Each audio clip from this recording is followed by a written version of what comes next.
Doctor Babasaheb Ambedkar आणि पंडित नेहरूंनी हिंदूंचा पाकिस्तान कधीच होऊ दिला नाही।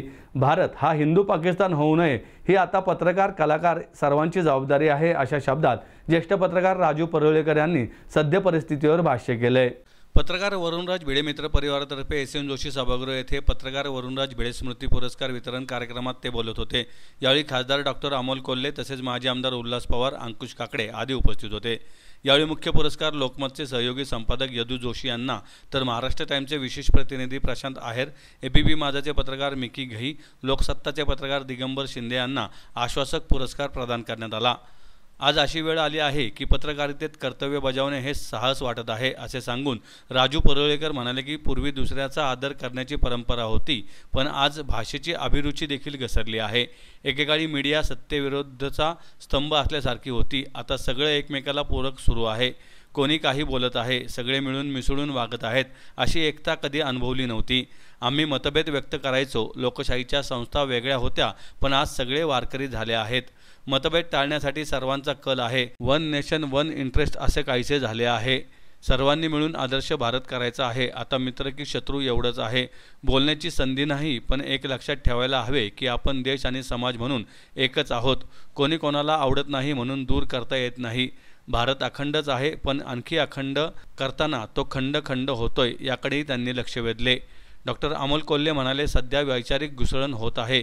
आपण कुठे उभे आहोत, एकतर उजवीकडे किंवा डावीकडे, मगच तुम्ही जगू शकता, पण मध्यम वर्गाचे चालत असाल तर गोंधळ असल्यासारखी स्थिती आहे।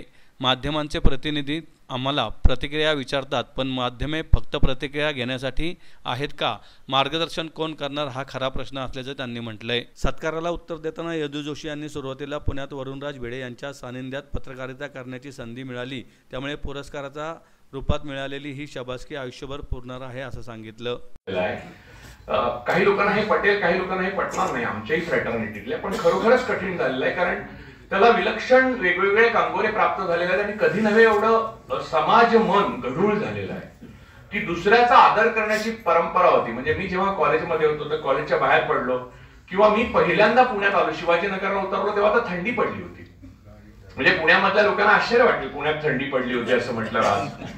तर तेव्हा माझी मावशी पत्रकार नगरमध्ये राहायची, तर तेव्हा पुणा हे मध्यमवर्ग आणि निम्न मध्यमवर्गीयांचं शहर होतं। तर थंडी वाजते म्हणून दरवाजाच्या खालच्या फटीमध्ये घरातले जुने कपडे फडकी घालून थंडी थोपवण्याची व्यवस्था करायला लागायची।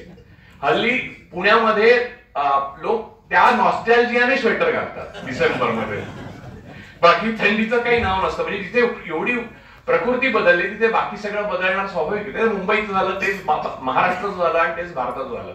भाषेची जी डिग्निटी होती, भाषेची जी अभिरुची होती ती घसरत गेली आणि इतकी वेगात घसरली की कोणीही काहीही बोलू लागलेलं आहे। होत असताना एक अनेक गोष्टींमध्ये स्वतःच कन्फ्यूज होत असताना नेमके आपण कुठे उभे आहोत हा प्रश्न स्वतःलाच अनेकदा विचारला जात असताना तुम्ही अशा एका कार्यक्रमाला बोलवलं की जिथं देशात जो संभ्रम आहे, एक तर तुम्ही राईट विंगचे असू शकता किंवा तुम्ही लेफ्ट विंगचे असू शकता, तुमच्या दोघांचे जगणं सुसह्य आहे। फार विचार करून तुम्ही मध्यमवर्गीय चालायचा विचार केलात तर मात्र तुमची फार वैचारिक घुसमट, फार वैचारिक घुसळण आणि फार कुचंबणा होऊ शकते। अशा परिस्थितीमध्ये आपल्यासारखं जगणारी अनेक माणसं आहेत, जी प्रशासनातली आहेत, जी पत्रकारितेतली आहेत, आणि त्यामुळं खूप मन हलकं झालं। कारण तुमच्या सगळ्यांचं कौतुक आहे, तुम्हाला सर्व पत्रकार बांधवांचं कौतुक आहे। ते अशासाठी की एका अशा देशाच्या लोकशाहीचा चौथा स्तंभ म्हणून आम्ही आमची कॉलर टाईट करतो, ज्या देशातल्या पंतप्रधानांनी 11 वर्षात एकही प्रेस कॉन्फरन्स केलेली नाही। ही वस्तुस्थिती आहे। कुणाला आवडेल कुणाला न आवडेल, हा राजकीय मंच नाही, पण जेव्हा लोकशाहीचा आपण विचार करतो तेव्हा आत्ताच झालेल्या घटनेचा हा उहापोह करावा लागतो। माझ्या इलेक्ट्रॉनिक मीडियातले अनेक मित्र अनेकदा नाराज होतात माझ्यासोबत, कारण अनेकदा त्यांचा फोन असतो। म्हणजे आता सुद्धा जेवढा वेळ कार्यक्रमात बसलोय तुम्ही बघितलं असेल मी फोन नाही उचलला, त्यामुळे अमोल कोल्हे फोन उचलत नाहीत।